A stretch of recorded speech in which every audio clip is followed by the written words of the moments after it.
जब मन चंगा तो कठौती में गंगा। सबसे पहले आप सभी को रविदास जयंती की बहुत सारी शुभकामनाएं। और कैसे हैं आप सब? एक बार फिर से मेरे यूट्यूब चैनल में प्रीति इनसाइड एकेडमी में आप सभी का स्वागत है। तो आज मैंने सोचा कि जो रविदास की जयंती भी है और रविदास की जो है जयंती पे उनके दोहे से ही आज की क्लास शुरू की जाए। तो चलिए शुरू करते हैं। तो कॉन्सेप्ट जैसे कि मैं कराती ही रहती हूँ, अब तक जो है लगभग करा चुकी हूँ, जितना भी मेंशन था। जो नहीं कराई हूँ वो भी चीज़ में कराती रहूँगी, लेकिन पीवाईक्यूज़ बहुत महत्वपूर्ण है, तो मैंने सोचा कि पीवाईक्यूज़ भी बीच बीच में कराती रहूँ। और एक दो मैराथन भी लाऊंगी। अभी थोड़ा पेपर और करीब आने दीजिए। अगर कॉन्सेप्ट जो नहीं क्लियर है, पीवाईक्यूज़ लगाना इसलिए इम्पोर्टेंट हो जाता है कि पीवाईक्यूज़ अगर जो कॉन्सेप्ट नहीं क्लियर है आपका, तो वो कॉन्सेप्ट जो है हम क्लियर कर लेते हैं पीवाईक्यूज़ देने के बाद, है ना। तो पीवाईक्यूज़ लगाते रहिए। और जैसे कि सीडीपी की प्लेलिस्ट मैंने बना रखी है जो बिल्कुल फ्री है मेरे यूट्यूब चैनल प्रीति इनसाइड एकेडमी पे। तो आपको जो देखना हो, डिटेल से देखना हो, तो आप सभी जाके वहाँ पे देख सकते हैं। तो खैर बिना समय और या बिना देरी किए शुरू करते हैं। चलिए पीवाईक्यूज़ करते हैं। तो जो पहला क्वेश्चन है आपके सामने, क्वेश्चन नंबर 1 है, जो कि तो क्वेश्चन नंबर 1 है कि एल्बर्ट बैंडूरा द्वारा प्रस्तावित अधिगम का सिद्धांत है। एल्बर्ट बैंडूरा मैंने अभी नहीं कराया है, वो आने वाली क्लासों में आपको करा दिया जाएगा।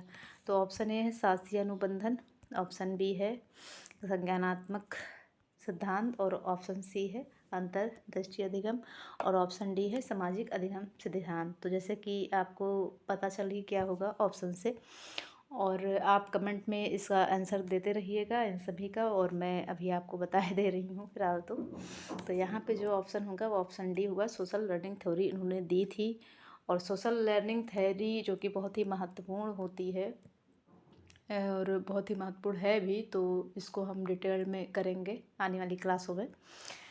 तो नेक्स्ट क्वेश्चन पे चलते हैं। ये देखिए यहाँ भी ऑप्शन डी ही दिया हुआ है, क्योंकि मैच करना ज़रूरी होता है। कभी कभी क्या होता है कि हम अगला ऑप्शन चूज़ कर लेते हैं, तो इसलिए मैंने आपको यहाँ पे प्रूफ भी दिखा दिया है।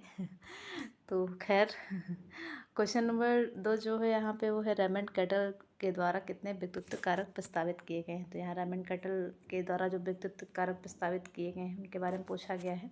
ऑप्शन ए है 5, ऑप्शन बी है 14, ऑप्शन सी है 16, और ऑप्शन डी है 8। तो बताइए रेमंड कैटल ने कितने व्यक्तित्व कारक को प्रस्तावित किया है। तो रेमंड कैटल के बारे में हमने जिक्र किया है आगे, जो कि प्लेलिस्ट में होगा, कहीं पे जाके आप देख लीजिएगा। अलग से नहीं बनाई है क्योंकि इतने इम्पोर्टेंट रखते नहीं हैं, उनके व्यक्तित्व कारक ही पूछे जाते हैं, जो कि यहाँ पे ऑप्शन है सी 16। तो इसीलिए, लेकिन हाँ ये है कि वहाँ पे मैंने कराया है, तो आप देखना चाहें देख सकते हैं। ये देखें यहाँ भी ऑप्शन सी ही है, ठीक है। अब आगे चलेंगे नेक्स्ट क्वेश्चन पर, जो कि क्वेश्चन नंबर 3 है। क्वेश्चन नंबर 3 क्या कह रहा है, चलिए देखते हैं। निम्न में से कौन सा मास्लो की आवश्यकताओं के पदानुक्रम में सम्मिलित नहीं है। तो मैस्लो का मानवतावादी सिद्धांत, या जिसे पदानुक्रम सिद्धांत कहते हैं, तो ये क्लास मैंने कराई है, लेकिन मैं सोच रही हूँ कि इसको डिटेल में लाया जाए, और मैं सोच रही हूँ कल ही करा दूँ इसको। तो कल करा देती हूँ मैस्लो का, तो क्योंकि ये बहुत ही इंपॉर्टेंट है और ये आता भी है। इसके पदानुक्रम में से ही क्वेश्चन पूछ लिए जाते हैं, कई बार कॉन्सेप्चुअल क्वेश्चन पूछ जाते हैं, कई बार ऐसे फैक्चुअल में ही पूछ लेते हैं। तो जैसे कि इसमें फैक्चुअल क्वेश्चन यहाँ पे पूछा गया है कि कौन सा सम्मिलित नहीं है। तो चलिए शुरू करते हैं, देखते हैं कौन कौन नहीं सम्मिलित है, कौन कौन है। तो ऑप्शन ए है फिजियोलॉजिकल नीड्स, जैसे कि दैहिक आवश्यकताएं। ऑप्शन बी है व्यक्तिवाद एवं समूहवाद, ऑप्शन सी है स्नेह एवं संबंधता, और ऑप्शन डी है सेल्फ एक्चुअलाइजेशन आत्मसिद्धि। तो जैसे कि आपको समझ में आ ही गया होगा कि यहाँ सबसे अलग कौन सा लग रहा है। सबसे अलग यहाँ पे लग रहा है ऑप्शन बी, तो जो है ऑप्शन बी नहीं होगा, बाकी ये तीनों होंगे। ये भी होगा, दैहिक आवश्यकताएं होंगी, स्नेह एवं समता भी होगा, और आत्मसिद्धि भी होगा, और इसकी क्लास हम कल ही लाएंगे। ये देखें यहाँ पे ऑप्शन बी है, ठीक है। और आप भी बताइएगा कि 5 पदानुक्रम जो इन्होंने बताए हैं, 5 मूलभूत आवश्यकताएं या 5 बेसिक आवश्यकताएं, तो आप कमेंट में बताइएगा। तो क्वेश्चन नंबर 4 की बात अगर हम करें तो क्वेश्चन नंबर 4 है कि एक व्यक्ति में एक समय पर दो विपरीत इच्छाओं का होना कहलाता है। तो एक व्यक्ति में एक समय पर दो विपरीत इच्छाएं, मतलब कि इधर जाऊं, है ना, बीकॉम चूज करूं कि बीएससी चूज करूं, बीएड करूं कि आईएएस की तैयारी करूं, है ना, शिक्षक बनूं कि डॉक्टर बनूं। तो ये जो दो विपरीत इच्छाएं होती हैं तो इनका होना क्या कहलाता है। तो ऑप्शन में देखते हैं। ऑप्शन नंबर ए है आपका द्वंद्व, ऑप्शन नंबर बी है फ्रस्ट्रेशन, कुंठा, जिसे कुंठा कहते हैं हिंदी में, ऑप्शन सी है एंग्जाइटी, जिसे हिंदी में चिंता कहते हैं, या ऑप्शन डी है प्रेशर, दबाव। तो दो विपरीत इच्छाओं का जो होना कहलाता है उसे क्या कहलाता है, आपको समझ में आ गया होगा कि यहाँ पे कॉन्फ्लिक्ट होता है भाई। कोई दो चीज़ें जो हैं जो हम उसमें असमंजस रहता है तो उसे कॉन्फ्लिक्ट, द्वंद्व कहते हैं। ठीक है, समझ में आ गया होगा आपको। क्योंकि मैंने अभी चैनल पे, देखिए यहाँ भी ए है, देखिए मैंने अभी चैनल अभी जल्दी ही शुरू किया है पढ़ाना, तो इसलिए अभी जो है बहुत सारी क्लासेस मैंने नहीं कराई हैं, लेकिन जो बहुत ही इम्पॉर्टेंट हैं वो मैंने करा दी हैं लगभग। तो अगर अब तक आपने नहीं देखी है तो जाके देख लीजिएगा, बहुत ही इम्पॉर्टेंट है। और कहने का मतलब ये है कि जितने भी नंबर हैं उन्हीं में से आपके कवर हो जाएंगे, उन्हीं कॉन्सेप्ट में से आपके नंबर आ जाएंगे, क्योंकि लगभग मैंने करा ही दिया है, जो बचे हैं वो भी कराने की कोशिश है। तो क्वेश्चन नंबर यहाँ पे 5 है, जो कि कह रहा है कि निम्नलिखित में से कौन सा अनुसंधान स्टीफन कोरे से संबंधित है। तो स्टीफन कोरे से संबंधित कौन सा सिद्धांत है, चलिए देखते हैं। तो क्वेश्चन नंबर 1 है बेसिक रिसर्च, आधारभूत अनुसंधान। ऑप्शन नंबर बी है बिहेवियरल रिसर्च, जिसे व्यवहारात्मक अनुसंधान कहते हैं। ऑप्शन सी है साइंटिफिक रिसर्च, जिसे वैज्ञानिक अनुसंधान कहते हैं। ऑप्शन डी है एक्शन रिसर्च, जिसे क्रियात्मक अनुसंधान कहते हैं। तो जैसे विद्यालयों में जो रिसर्च यूज किया जाता है, जिसे तत्काल समस्याओं पे जो है निवारण के लिए किया जाता है, तो उसका या निदान करने के लिए किया जाता है, तो आपको समझ में आ ही गया होगा कि तत्काल समस्याओं पे जो लिया जाता है एक्शन, है ना। तो एक्शन से याद रखिएगा कि तत्काल समस्याओं पे जो, या जो इमीडिएट जो घटित होती हैं समस्याएं, है ना, तो उन पे जो एक्शन लिया जाता है उसे एक्शन रिसर्च कहते हैं, जो कि विद्यालयों में जो है बहुत इम्पॉर्टेंट है एक्शन रिसर्च। ठीक है, स्कूल और विद्यालयों से संबंधित है। आगे अगर हम चलेंगे यहाँ पे भी देख लीजिए, आपको आंसर डी ही बताया गया है। क्वेश्चन नंबर 6 जो आपको के सामने है वो कह रहा है कि remedial leaching is used for which kind of children, मतलब उपचारात्मक शिक्षण, यहाँ पे लीचिंग नहीं, यहाँ पे लर्निंग होगा। उपचारात्मक शिक्षण किस प्रकार के बालकों के लिए उपयुक्त होता है। तो उपचारात्मक यहाँ पे लर्निंग होगा।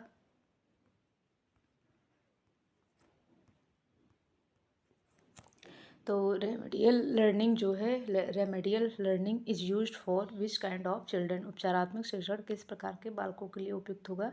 तेज़ी से सीखने वाले, धीमे से सीखने वाले, प्रतिभाशाली बालक, या ऑप्शन डी है यहाँ पे आपका रचनात्मकता से सीखने वाले बालक। तो ऑप्शन ए है फास्ट लर्नर, ऑप्शन बी है स्लो लर्नर, ऑप्शन सी है गिफ्टेड चिल्ड्रन, या ऑप्शन डी है क्रिएटिव लर्नर। तो यहाँ पे किसकी बात की गई है, रेमेडियल लर्निंग की बात की गई है ना। तो रेमेडियल लर्निंग जो है उसके मतलब कि शिक्षण किस प्रकार के बालकों के उपयुक्त किया जाता है। तो जो रेमेडियल लर्निंग है वो स्लो लर्नर के लिए उपयुक्त किया जाता है, जो बच्चे सीखने में स्लो होते हैं, जो सीखने में धीमे होते हैं, उनके लिए उपयोग किया जाता है। ठीक है, और ये सारी पीडीएफ जो है वो मेरे टेलीग्राम चैनल, जो कि प्रीति इनसाइड एकेडमी है, अगर आपने अभी तक नहीं ज्वाइन किया है तो ज्वाइन कर लीजिए। वहाँ पे मैंने सारे पीडीएफ और क्लासेस जो है मैंने वहाँ पे शेयर की हैं, और जो नहीं की हैं वो मैं कर दिया करूँगी। और अगर आप नहीं जुड़े हैं अब तक तो वहाँ पे जाके प्रीति इनसाइड एकेडमी के नाम से मैंने टेलीग्राम चैनल बना रखा है अपना, तो वहाँ पे आप जुड़ सकते हैं। ठीक है, क्वेश्चन नंबर 7 की बात अगर हम करें तो क्वेश्चन नंबर 7 क्या कह रहा है, play way method of teaching is based on, शिक्षण की खेलकूद विधि किस सिद्धांत पर आधारित है। ये यहाँ पे आधारित या आधार है ना, आधारित या आधार है। तो जैसे कि ऑप्शन ए है शिक्षण की विधियों के सिद्धांत, ऑप्शन बी है वृद्धि एवं विकास, और ऑप्शन सी है यहाँ पे शिक्षण का समाजशास्त्री सिद्धांत या ऑप्शन डी है शारीरिक शिक्षा कार्यक्रम। तो यहाँ पे किससे संबंधित है? खेल कूद विधि। तो खेल कूद विधि जो अगर यहाँ पे मैं बात करूँ तो यहाँ पे ऑप्शन बी होगा principle of growth and development, वृद्धि और विकास का सिद्धांत। ठीक है, तो देख लेते हैं यहाँ भी मैंने सही बताया कि नहीं। जी बिल्कुल सही बताया, यहाँ पे ऑप्शन आंसर बी ही होगा। और जो कमियां हैं वो आप बताइएगा कमेंट करके कि कौन कौन सी कमी है। और मैं लाइव आने की भी सोच रही हूँ, लेकिन लाइव मैं फेस तो नहीं दिखा सकती क्योंकि कुछ अभी जो है वो समस्याएं हैं फेस दिखाने में, तो उनको इसके लिए इसलिए मैं नहीं दिखा रही हूँ। वैसे तो मैं सोच रही हूँ कि मतलब दिखाने क्या मैं दिखा सकती हूँ, लेकिन मैं सोच रही हूँ कि अभी चैनल नया नया शुरू किया है और मोनेटाइज हो जाए तभी सामने आके मतलब फेस आऊँ रिवील करूँ, क्योंकि अभी थोड़ा सा मतलब सही नहीं लगता है। तो आप बताइएगा कि मुझे फेस दिखाना चाहिए अभी कि नहीं दिखाना चाहिए। अगर आप सब ऐसे ही मतलब पढ़ पा रहे हैं, आपको समझ में आ रहा है, आपको मज़ा आ रहा है, तो मैं ऐसे ही पढ़ाऊँगी। और अगर आप कह रहे हैं कि फेस के साथ आइए, तो फेस के साथ आने में तो भी थोड़ा समय है। जल्दी जल्दी आप फिर अपना मेरा चैनल जो कि मोनेटाइज करिए, जल्दी जल्दी 1000 सब्सक्राइबर करवाइए, 4000 घंटे हो जाएं तो जो है मैं फेस रिवील कर दूँगी अपना। चलिए ठीक है, आते हैं क्वेश्चन पर वापस। तो क्वेश्चन नंबर 8 है जो कि है आपके सामने, एनसीएफ 2005 की राष्ट्रीय स्टीयरिंग समिति अध्यक्ष कौन थे? तो यहाँ पे जो एनसीएफ की बात की है, एनसीएफ की मैंने डिटेल्ड जो है क्लास करा रखी है, आप मेरे प्लेलिस्ट पर जाके देख सकते हैं, जो कि मैंने सीटीपी के नाम से बना रखी है। और बिल्कुल फ्री क्लासेस हैं, कोई भी किसी प्रकार का पैसा नहीं है, कुछ भी नहीं, बस आपको थोड़ा सा समय देना है और एकदम बढ़िया आराम से पढ़ना है। और बहुत ही इम्पॉर्टेंट मतलब ये टॉपिक वाइज, बहुत ही पॉइंट वाइज मैंने चीज़ें वहाँ पे कवर करा रखी हैं, ताकि आपको कहानी ज़्यादा ना पढ़नी पड़े। जो पेपर में आता है, जैसे जैसे आता है, वो सारी कोशिश की गई है कि वहाँ पे पॉइंट नोट कराए जाएँ। तो खैर हम वापस से क्वेश्चन पे आते हैं। तो who was the chairman of national steering committee on NCF 2005? तो एनसीएफ 2005 की राष्ट्रीय स्टीयरिंग समिति के अध्यक्ष कौन थे? तो यहाँ पे ऑप्शन ए है प्रोफेसर कोठारी, ऑप्शन बी है प्रोफेसर मेहरोत्रा, या ऑप्शन सी है प्रोफेसर यशपाल, या ऑप्शन डी है आपका प्रोफेसर राममूर्ति। तो जैसे कि कोठारी आपको यहाँ पे 64-66 याद ही आ गया होगा, है ना, उससे संबंधित है, कोठारी आयोग बना हुआ है। और अगर हम यशपाल की बात करें तो लर्निंग विदाउट बर्डन की भी बात इन्होंने की है, जो कि 1993 में आया था। आई थिंक आप बताइए कब आया था, क्या मैं सही हूँ कि 1993 में आया था। और जो हमारे प्रोफेसर राम मूर्ति हैं, जो कि 1990 में राम मूर्ति कमेटी आई थी, उससे संबंधित हैं। तो यहाँ पे हम अगर इनके अध्यक्ष की बात करें, जो कि स्टीयरिंग समिति के अध्यक्ष थे, तो वो ऑप्शन सी रहेगा प्रोफेसर यशपाल, जिन्होंने लर्निंग विदाउट बर्डन भी मतलब 1993 में दिया है। इन्होंने ये भी कहा है कि बच्चे को बिना बोझ के, मतलब बिना किताबों के बोझ के सिखाया जाए। ठीक है, तो लर्निंग विदाउट बर्डन। तो यहाँ भी देखिए आप आंसर सी ही है। और क्वेश्चन नंबर 9 की बात करें तो RT act 2009 is for the children of which age group? RTI अधिनियम 2009 किस आयु के बालकों के लिए है? तो यहाँ पे बालकों की उम्र की बात की गई है कि किस उम्र की बात की गई है। तो ऑप्शन ए है 5 से 12, ऑप्शन सी है 7 से 12, ऑप्शन बी है 12 से 18, ऑप्शन डी है यहाँ पे 6 से 14 साल। अच्छा ठीक है, 6 से 14 साल तो सामान्य बच्चों के लिए की गई है बात यहाँ पे आरटी में। और दिव्यांग बच्चों के लिए, जो विशिष्ट बच्चे हैं, उनके लिए क्या बात की गई है, कितनी से कितनी उम्र मतलब निर्धारित की गई है, ये आप हमें कमेंट में बताएंगे। इसकी भी मैंने डिटेल्ड वीडियो बना रखी है, मैंने सोचा हर बार आपको बता दूं, क्योंकि बहुत इम्पोर्टेंट है, इससे क्वेश्चन आएंगे ही आएंगे, तो इसलिए मैंने सोचा आपको बता दूं फिर से एक बारी। तो जो सामान्य बच्चों के लिए है वो 6 से 14 वर्ष के लिए निःशुल्क एवं अनिवार्य शिक्षा अनिवार्य की गई है उम्र तक, जो कि 6 से 14 वर्ष की उम्र तक के बच्चों के लिए है। और विशिष्ट बालकों के लिए आप कमेंट में बताइएगा, ये आपके लिए क्वेश्चन है, ठीक है। ये देखिए यहाँ पे भी आंसर नंबर डी बताया गया है। अब नेक्स्ट क्वेश्चन पे हम चलेंगे, जो कि क्वेश्चन नंबर 10 है। तो क्वेश्चन नंबर 10 आपके सामने है कि निम्नलिखित में से कौन सा दैहिक अभिप्रेरक नहीं है। तो यहाँ दैहिक अभिप्रेरक की बात हो रही है, मतलब फिजियोलॉजिकल की बात हो रही है ना। Motive which of the following is not a motive physiological. तो क्या क्या नहीं है, तो जैसे कि ये मैस्लो के सिद्धांत से है क्वेश्चन, है ना। तो मैस्लो लग रहा है मुझे कल ही कराना पड़ेगा, क्योंकि मैस्लो बहुत ही इम्पोर्टेंट क्लास है, तो मैं कल ही कराऊंगी। आप डिटेल्ड वीडियो इसका करा दूंगी और आप देख लीजिएगा। ज़्यादा इसमें कुछ नहीं है, मैं आपको मतलब बहुत ही पॉइंट वाइज कराऊंगी क्लास, तो आप देख लीजिएगा, तो आपको मतलब हमेशा के लिए अच्छे से समझ में आ जाएगा। और ये हर एग्ज़ाम में जैसे कि पूछा ही जाता है, चाहे वो शिक्षा से रिलेटेड कोई भी एग्ज़ाम आप देते हैं तो उसमें आएगा ही आएगा। तो खैर ऑप्शन ए अचीवमेंट उपलब्धि, ऑप्शन बी हंगर भूख, ऑप्शन सी प्यास, ऑप्शन डी स्लीप।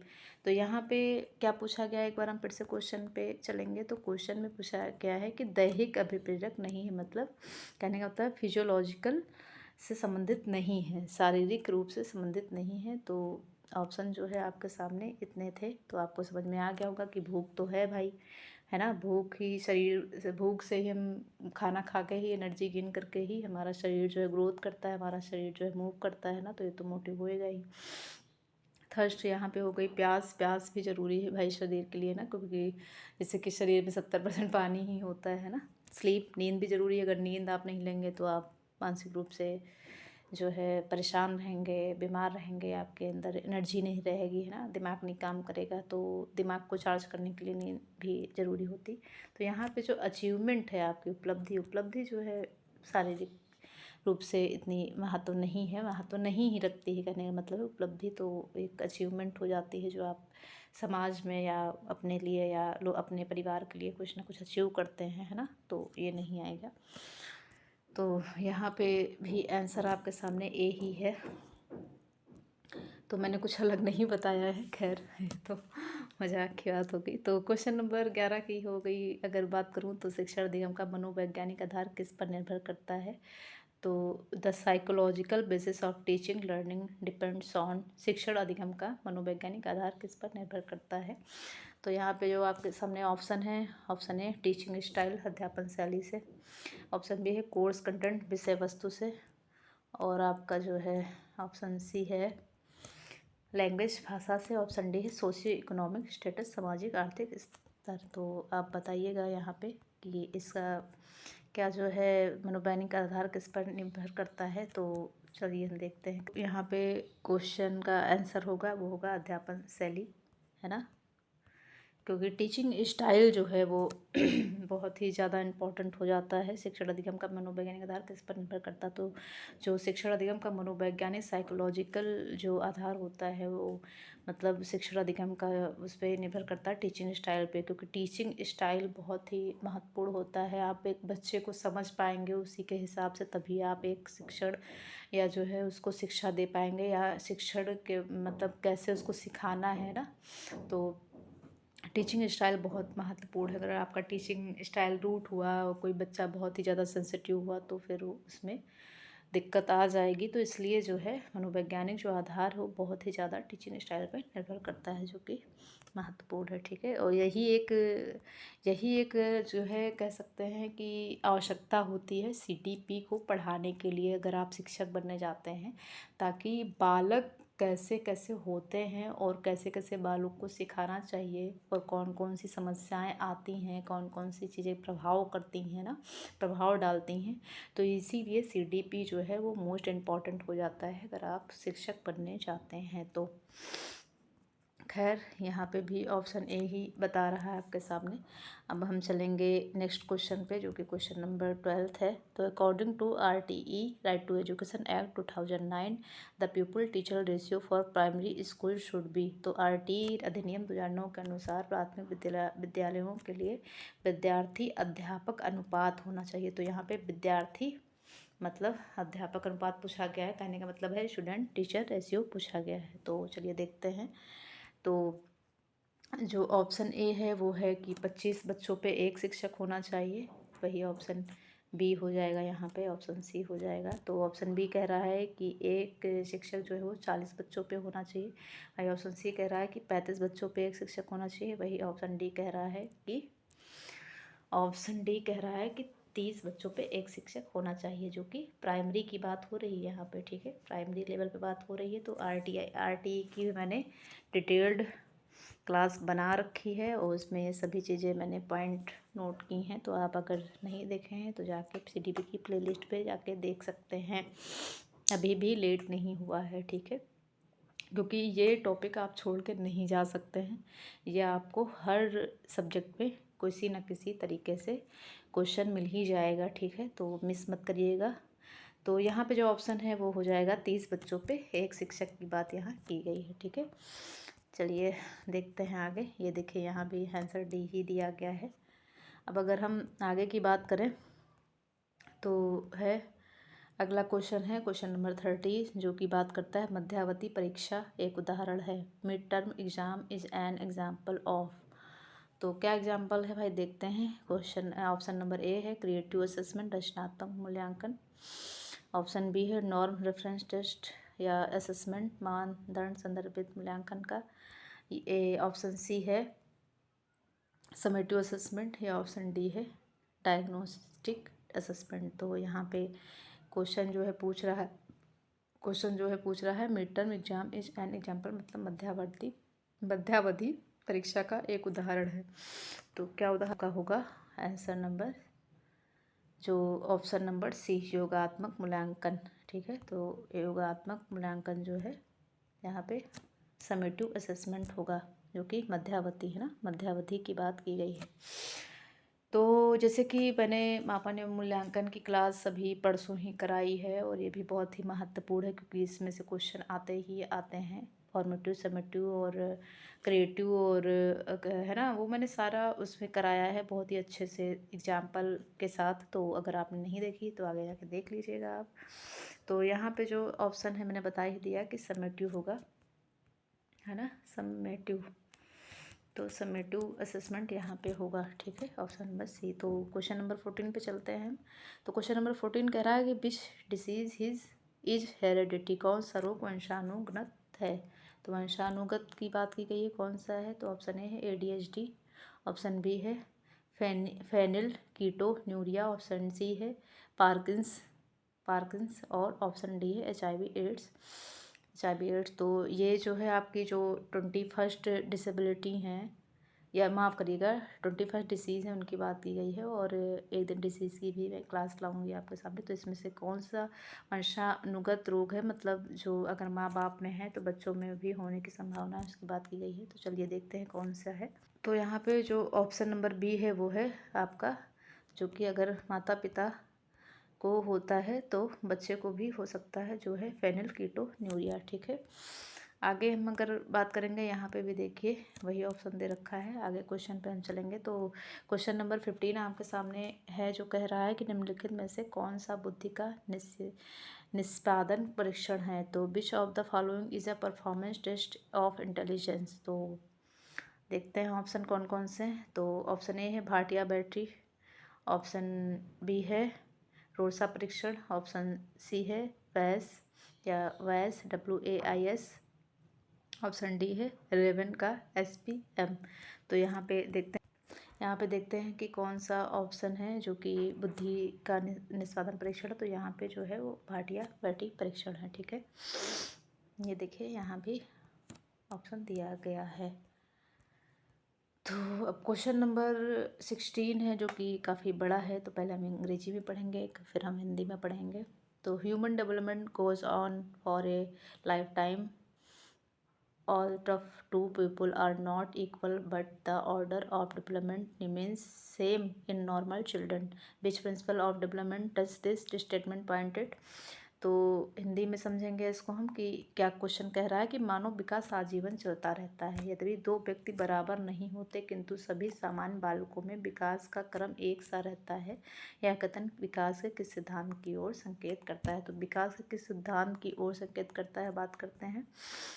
तो यहाँ पे ऑप्शन पे चलते हैं, देखते हैं कि ऑप्शन ए कह रहा है कि प्रिंसिपल ऑफ कंटिन्यूअस डेवलपमेंट, सतत विकास का सिद्धांत। Option B principle of interrelationship, परस्पर संबंध का सिद्धांत। ऑप्शन सी है प्रिंसिपल ऑफ यूनिफॉर्म पैटर्न, समान प्रतिरूप का सिद्धांत। या ऑप्शन डी है principle of general to specific response, सामान्य से विशिष्ट अनुक्रियाओं का सिद्धांत। तो यहाँ पे जो इसका आंसर होगा बिना देरी किए हम बता दे रहे हैं कि समान प्रतिरूप का सिद्धांत की बात यहाँ पे की जा रही है। ठीक है, ये देखिए यहाँ भी वही आंसर दिया गया है आपका। अब क्वेश्चन नंबर 17 पे चलेंगे। तो कह रहा है कि which is the final stage of cognitive development according to Jean पियाजे। तो यहाँ कॉग्निटिव डेवलपमेंट की बात की गई है, कॉग्निटिव डेवलपमेंट की बात यहाँ पे की गई है। जीन पियाजे के अनुसार संज्ञानात्मक विकास अंतिम अवस्था कौन सी है। तो जीन पियाजे की भी मैंने जो है क्लास करा रखी है, 2 क्लासें हैं, उसके 2 पार्ट में मैंने करा रखी है। अगर आपने अब तक नहीं देखी तो डिटेल में जाके देख सकते हैं। तो जो ऑप्शन है ऑप्शन ए है sensory motor stage, option B है formal operational stage, option C है पोस्ट ऑपरेशनल स्टेज। मतलब ऑप्शन ए संवेदी पेशी अवस्था, ऑप्शन बी अमूर्त संक्रियात्मक अवस्था, ऑप्शन सी उत्तर संक्रियात्मक अवस्था, या ऑप्शन डी है आपका मूल संक्रियात्मक अवस्था। तो यहाँ पे पूछा क्या गया है, एक बार फिर से देख लें कि यहाँ पे अंतिम अवस्था पूछा गया। तो अंतिम अवस्था जैसे कि उन्होंने 4 अवस्थाएं बताई हैं, तो चलिए देखते हैं कौन कौन सी। तो ये आपकी हो गई पहली अवस्था ना, 0 से 2 वर्ष।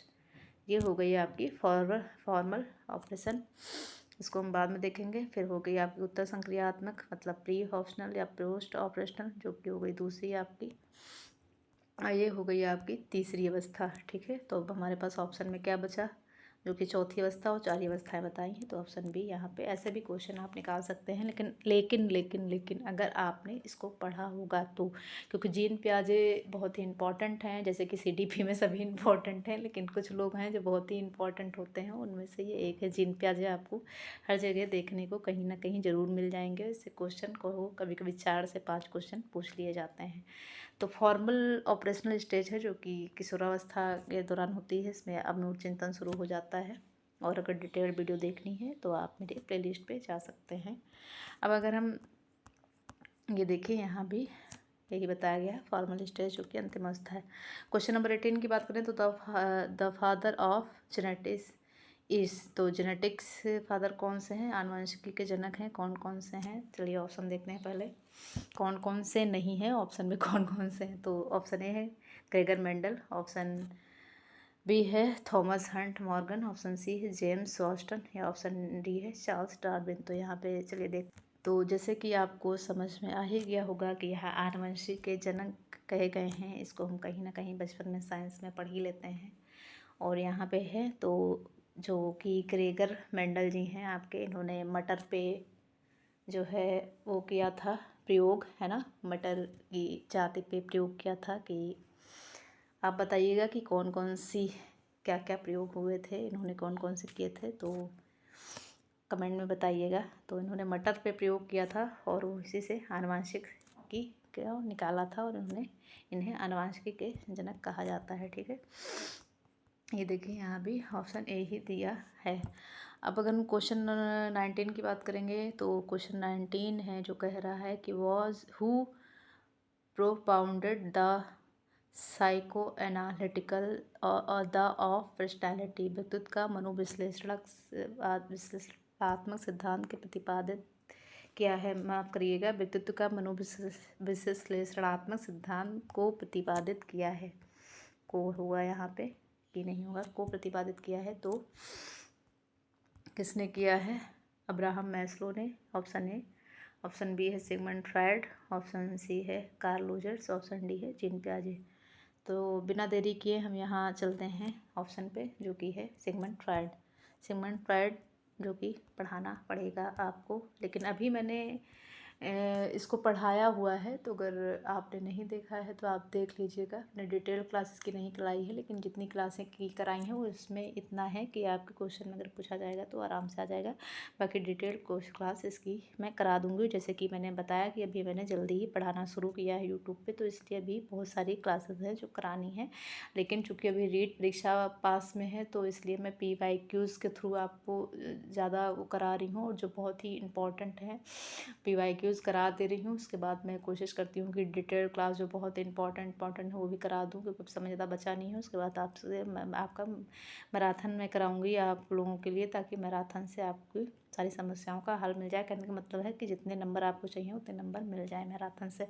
एक मैराथन भी मैंने कराई है जो कि कंटेंट वाइज है, तो अगर आपने नहीं देखी है तो देख लीजिएगा। बहुत ही इम्पोर्टेंट मैराथन है और ज़्यादा बड़ी भी नहीं है, 1 घंटे की है। तो क्वेश्चन नंबर 20 की बात करें हम, तो 10-year-old child has mental age of 12th, what would be his IQ। कहने का मतलब है कि एक 10 वर्षीय बालक की मानसिक आयु 12 वर्ष है, तो उसकी बुद्धि लब्धि होगी। तो बुद्धि लब्धि की बात यहाँ हो रही है। बुद्धि को मैंने डिटेल में पढ़ाया है बार बार मुझे बताना पड़ रहा है कि बुद्धि को मैंने डिटेल में पढ़ाया। बहुत ही अच्छी क्लास है, आप देखिएगा, आपको बहुत मज़ा आएगा और बहुत ही मज़े के साथ समझ में भी आएगा। तो ऑप्शन ए है 100 है, ऑप्शन बी है 90, ऑप्शन सी है 120, ऑप्शन डी है 110। तो चलिए देखते हैं कौन है। तो क्वेश्चन नंबर जो 21 है वो है कि which of the following is not a biological factor determining individual differences. तो व्यक्तिगत विभिन्नता को निर्धारित करने में निम्न में से कौन सा जैविक कारक नहीं। तो जैविक कारक यहाँ पूछा गया है कि नहीं है, तो हेरिडिटी आनुवंशिकता, जन्मजात स्वभाव, या ऑप्शन सी है पेरेंट चाइल्ड रिलेशनशिप, या ऑप्शन डी है फिजिकल हेल्थ। तो यहाँ पे बायोलॉजिकल की बात हो रही है, तो चलिए देखते हैं। इसका ऑप्शन जो होगा, जो मुझे लग ही रहा था कि इसका ऑप्शन जो होगा वो होगा अभिभावक बालक संबंध। ठीक है, आपको कौन सा लगा था आप कमेंट में बताइएगा। तो यहाँ पे जो है ये बायोलॉजिकल कारक इसका नहीं होगा, तो यहाँ पे नहीं ही पूछा है। तो क्वेश्चन बहुत ही ध्यान से पढ़िएगा, क्योंकि नहीं वाले और है वाले में सत्य असत्य या नहीं या है में बहुत सारे क्वेश्चन गलत होता है, क्योंकि हम बहुत जल्दी जल्दी पढ़ लेते हैं और नहीं को मिस कर देते हैं। कई बार ये हो जाता है, खैर ये सबके साथ होता है, कोई एक की बात ना करें, क्योंकि सबके साथ होता है। तो इसको ध्यान से थोड़ा पढ़िएगा, ठीक है। वही अगर हम ये देखें, यहाँ भी आंसर सी ही दिया गया है। वही अगर हम क्वेश्चन चलेंगे 22 पे, क्वेश्चन नंबर 22 पे, तो पूछ रहा है कि डाउन रूक्षण का कारण है। तो डाउन सिंड्रोम की यहाँ बात हो रही है, कहने का मतलब डाउन सिंड्रोम को पूछा गया है। तो यहाँ पे डाउन सिंड्रोम जो है वो लिखा जाएगा डाउन सिंड्रोम, ठीक है। तो डाउन सिंड्रोम का जो कारण है वो चलिए, तो यहाँ पे ऑप्शन जो हैं वो आपके सामने है।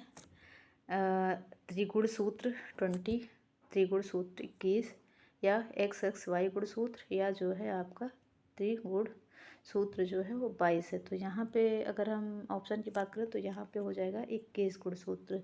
तो त्रिगुण सूत्र जो 21 होते हैं, है ना, वहाँ पे डाउन सिंड्रोम का कारण बनता है, जाके वहाँ पे डाउन सिंड्रोम हो जाता है, ठीक है।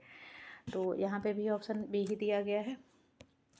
अब अगर हम बात करें क्वेश्चन नंबर 23 की, तो विश्वसनीयता की अवधारणा से आशय है the concept of reliability reference to. तो ऑप्शन ए है ऑब्जेक्टिविटी ऑफ इंस्ट्रक्शन, निर्देशों की वस्तुनिष्ठता। ऑप्शन बी है पर्पस ऑफ मेजरमेंट, मापन का उद्देश्य।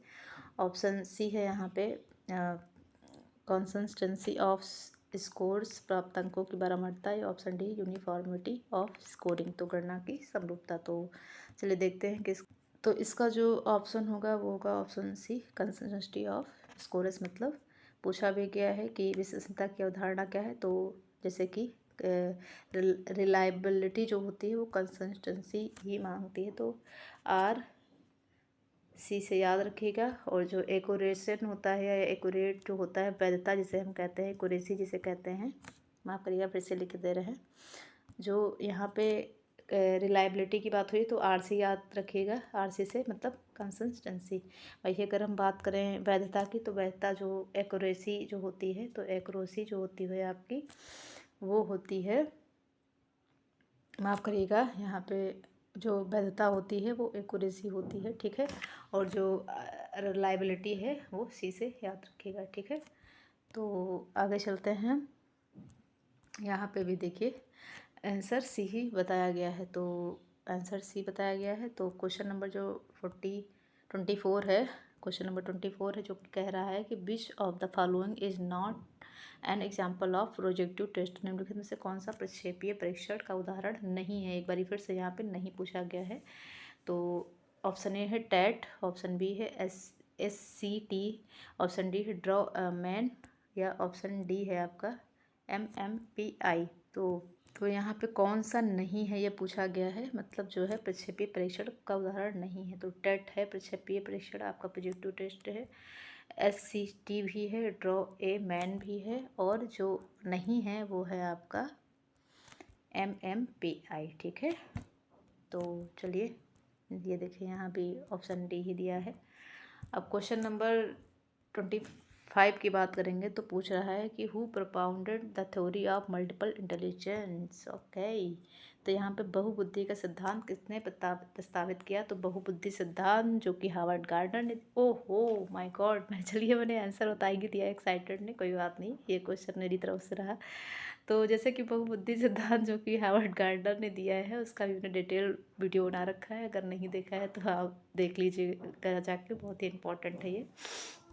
तो ऑप्शन ए है Howard Gardner, option B Jean पियाजे, ऑप्शन सी है डेविड वेसलर, ऑप्शन डी है आपका एरिक एरिक्सन। तो जैसे मैंने एक्साइटमेंट में बता ही दिया, बहुबुद्धि सिद्धांत किसने प्रतिपादित किया है। तो ये तो आपके 2 नंबर पक्के, मतलब PYQs यहाँ पे तो पक्के हो गए, लेकिन ठीक है, अगर वहाँ भी पक्के करने हैं तो डिटेल वीडियो बनी हुई है, जाके आप देख लीजिए। ठीक है, तो जो बहुबुद्धि का सिद्धांत है वो हार्वर्ड गार्डनर द्वारा दिया गया। कितनी बुद्धि दी गई है ये आप कमेंट में बताइएगा, इन्होंने कितनी बुद्धि बताई। यहाँ भी ऑप्शन ए ही है। ओके, क्लास इज़ ख़त्म। मतलब क्लास एंड हो गई यहाँ पे, कह अभी तो थोड़ा सा मस्ती आ रही है आज।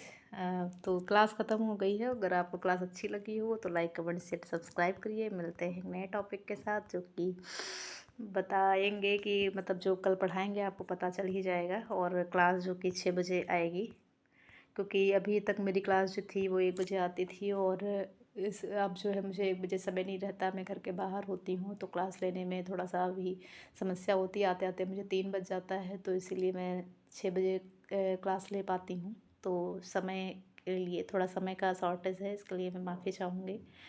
और खैर समय का कुछ नहीं है, जब भी क्लास आए आप लोग अपना पढ़िए, पढ़ते रहें, चाहे जैसे पढ़ें, है ना, थोड़ा देर ही सही। तो 6 PM मेरी क्लास आती है, तो देखना ना भूलिएगा। और प्लेलिस्ट बना रखी है, अब तक जो भी मैंने पढ़ाया है, मैराथन भी कराई हुई है, तो देख लीजिएगा। तो ये कुछ इंपॉर्टेंट क्वेश्चन थे जो आपके सामने सोचा कि लाए जाएँ बीच बीच में, ताकि पता चले कि आपकी तैयारी कितनी है कितनी नहीं है, और कौन से कॉन्सेप्ट हैं जो आपको दोबारा से पढ़ने की ज़रूरत है। तो अभी भी समय है, 5 मिनट लगेगा।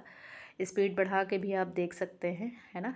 इसे छोड़ के आने से अच्छा, या गलत करके आने से अच्छा है कि वहाँ पे जाके मतलब स्पीड वीडियो देख लें, स्पीड बढ़ा के वीडियो देख ली जाए, है ना। तो ठीक है, बकैती ख़त्म करते हैं यहीं पे। और अगर आपको क्लास अच्छी लगी हो तो लाइक कमेंट शेयर सब्सक्राइब करना ना भूलिएगा, वो कमेंट करके बताइएगा जो जो मैंने क्वेश्चन आपके सामने किए हैं। और मिलते हैं एक नए टॉपिक के साथ, तब तक के लिए बाय बाय। पढ़ाई करिए, स्वस्थ रहिए, मस्त रहिए, व्यस्त रहिए, सबसे अच्छा है। बाय।